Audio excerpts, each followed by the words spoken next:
At the beginning were two ideas that were being discussed. We claim it as a whole, and then we see as family what belongs to each. Or, what is happening today, every nation, indigenous and Afro-descendant, are claiming separately. And this was a strategy done to avoid unification of all these territories, to claim the whole Muskegon.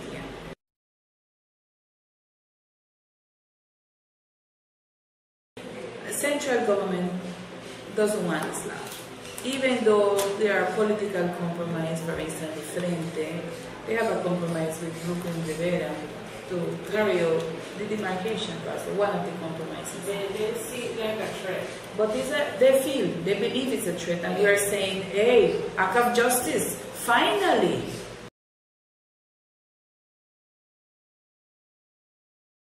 Many of the mestizos are just, I would say, keeping the land for others that are the real owners. And they are using these people to come in, and they are pushing the frontera agrícola more down into the forest.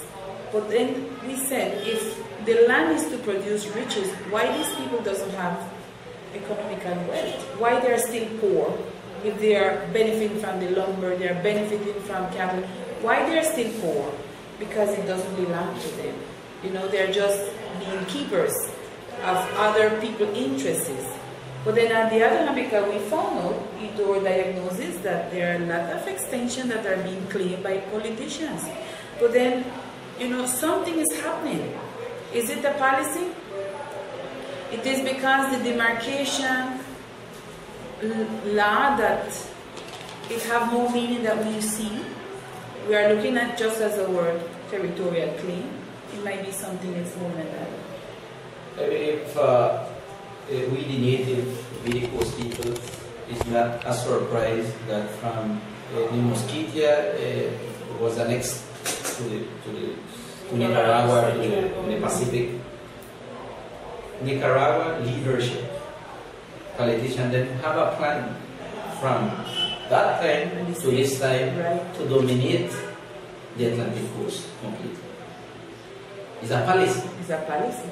Either the Frente go in the red and black with the party to government, then got the same policy against the coast. If the liberal then go, then got the same policy. Same policy. So what you got a plan to control and to take away our rights, to make us weak. Because what you see, Nicaragua government was free historically of what we the Indian are what the black is. If we the coast people maintain life without our richness and with our self-government, that's a danger for the Pacific. Not because we hurting them or we are hurting, but they got big interest to our resources. The central government got interest to the we as person. They got more interest to the riches, the petroleum, the forest, the water, the mine, and all that riches in the Atlantic coast. So our biggest problem is not through we, because if you see the coast people, we is a minority in population. So it's not a problem to them. Right. But the riches, Nicaragua government going own the riches.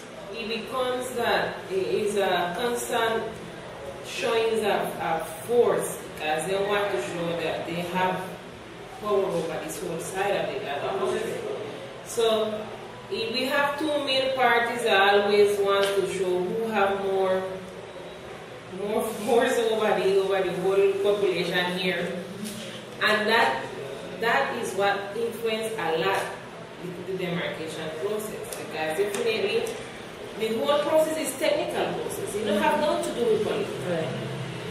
But from the beginning, they make it political.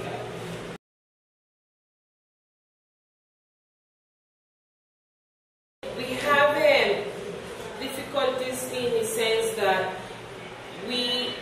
they try to make a political issue out of this process when it have to be a technical issue.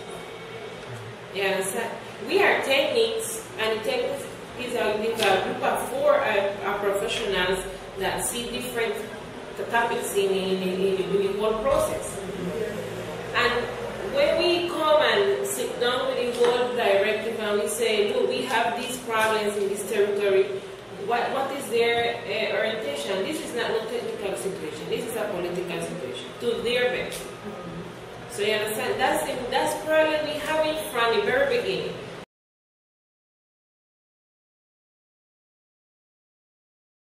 We're asking politicians don't interfere with the process, because the process now it's technical, and we can solve the problem with the mestizos. Don't you push the mestizos onto us, because that's what they're doing.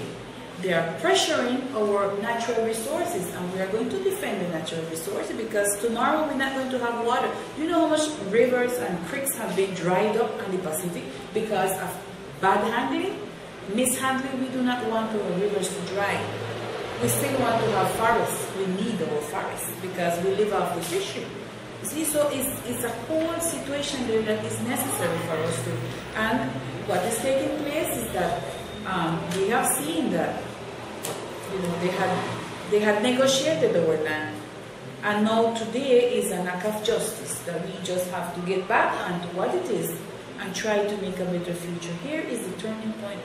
Demarcation law is our freedom, to me. Why? Because it's telling me that I have right to my resources, but now it is my responsibility to make good use of it. It takes a while, but it's going to reach them. It takes a while.